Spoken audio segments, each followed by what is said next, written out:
Stefanski in a way we haven't seen before. In his latest press conference, Garrett wasted no time diving into a discussion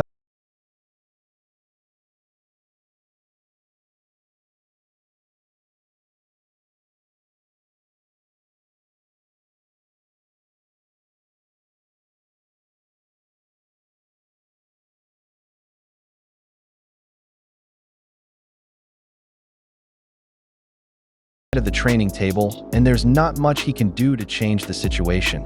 But that didn't stop him from calling out Stefanski, saying he's holding Shedeur back. Is Stefanski making a huge mistake?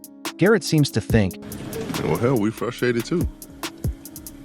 It's not like they can be any more frustrated than the people who are out there putting their body on the line and not winning. but Myles Garrett didn't stop there. He went on to explain how the players, the ones who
On every side of the ball, and we got to get better in general.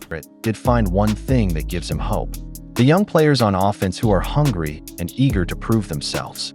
He specifically pointed to Shedeur Sanders, acknowledging his potential. Garrett believes that if these young players start making the right plays, they could become a huge asset, not just for the offense, but as strong support for the defense as well. It's that kind of momentum he's counting on to turn things around. But one thing that does make me hopeful is the guys who are over there, especially the young guys who are hungry and ready to go and want to make plays and who are urgent. That makes me hopeful. Garrett didn't hold back when discussing the quarterback situation, saying it's only gotten worse since Dillon Gabriel took over. He subtly took shots at Gabriel, pointing out that it was expected he'd be the one to run the ball and help maintain possession. But that's not happening anymore. Garrett highlighted how the team's ability to control possession has dropped, and with it, the pressure on opposing defenses has lessened. Now they're not creating scoring opportunities.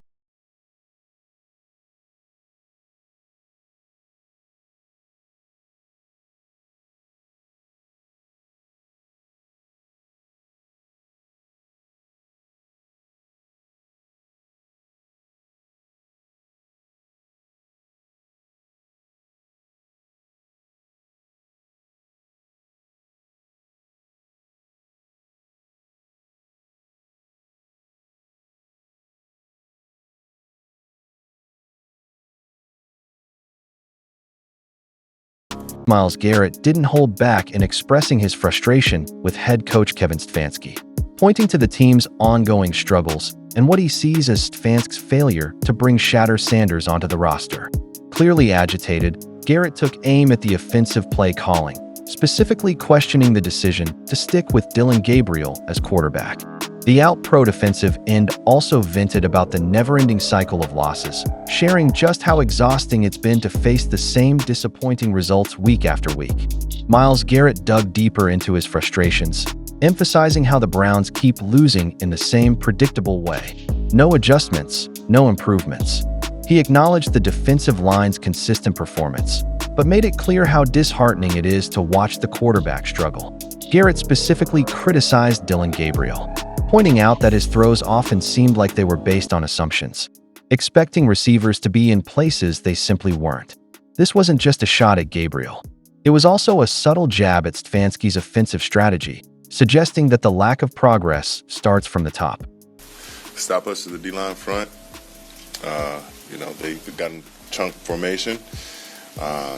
They chipped, he got the ball out, as quick as possible, and there weren't a lot of situations in which, even if I was running, that I could have got there. So continue to unravel, and players start speaking out. The pressure on Stefanski is mounting. Reports from inside the Browns organization suggest that change is on the horizon, and Kevin Stefanski could be the one to pay the price. Garrett Bush made it clear that with the team's ongoing losing streak, a decision is inevitable and someone will lose their job. While owner Jimmy Haslam isn't under scrutiny, he has the power to make significant changes in the locker room if needed. It's becoming more apparent that Stefanski's time in Cleveland might be coming to an end. Sources are now reporting that team owner Jimmy Haslam is becoming increasingly frustrated with Stefanski's reluctance to consider other options, particularly as the Browns' struggles continue and players start speaking up. The growing tension within the organization is hard to ignore. A recent press conference ahead of the Steelers game only added fuel to the fire, with Stefanski refusing to even mention Shedeur Sanders. This has led to speculation that Stefanski may be entirely shut off from the idea of bringing Sanders in, potentially missing out on a game-changing quarterback. He should be now. He should be starting now, but here's Stefanski's answer the other day. Why didn't you give Shedeur a shot in the fourth quarter? And he won't even speak Shedeur's name. He never refers to the question about Shedeur with saying Shedeur's name. Situation is clearly bothering Jimmy Haslam, who has openly expressed his interest in evaluating what both rookies can offer. Experts are pointing to Shedeur Sanders as a central figure in this issue, especially since it was Haslam who initially pushed for signing Sanders. While Stefanski may have attempted to shift the blame onto general manager Andrew Berry, the situation is much more complicated. Analysts believe that it's Stefanski's outright dismissal of Sanders, his refusal to even consider him as a viable option, that is fueling Haslam's growing frustration with the coach. The situation surrounding Myles Garrett's public frustration and Kevin Stefanski's handling of the Browns' offense is becoming increasingly untenable. Garrett's comments have exposed the cracks in the team's performance and strategy, with his frustration directed not only at the lack of offensive success, but also at the coaching decisions, particularly regarding the quarterback situation. His pointed remarks about Dillon Gabriel's performance and the lack of progress are telling, especially when you consider how crucial the quarterback position is to the team's success. The failure to consider Shedeur Sanders as a potential solution, despite the growing calls for his inclusion, has only deepened the rift between the coaching staff and players. As tensions rise, it's clear that owner Jimmy Haslam is closely monitoring the situation, and his frustration with Stefanski's unwillingness to explore other options is growing. Lamb's push for the signing of Sanders was a significant move, and Stefanski's refusal to even mention him in recent press conferences signals a deepening disconnect between the front office and the coaching staff. This disregard for Haslam's vision, coupled with the ongoing struggles, has led to speculation that Stefanski's time in Cleveland may be limited. The pressure on Stefanski is mounting from all sides: players, the front office, and now even the fans. With the team continuing to lose and no clear solutions in sight, it seems inevitable that changes will need to be made. The frustration both inside the locker room and from the ownership is palpable, and it might not be long before Stefanski faces the consequences of his decisions. The Browns' future hinges on finding the right leadership and making bold moves before it's too late. What do you think about Myles Garrett's frustration with Stefanski?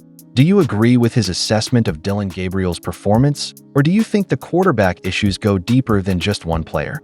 Is it time for the Browns to give Shedeur Sanders a shot? Or should Stefanski stick to his current strategy? With tensions rising both within the team and from the front office, how long do you think Stefanski has before the Browns make a change?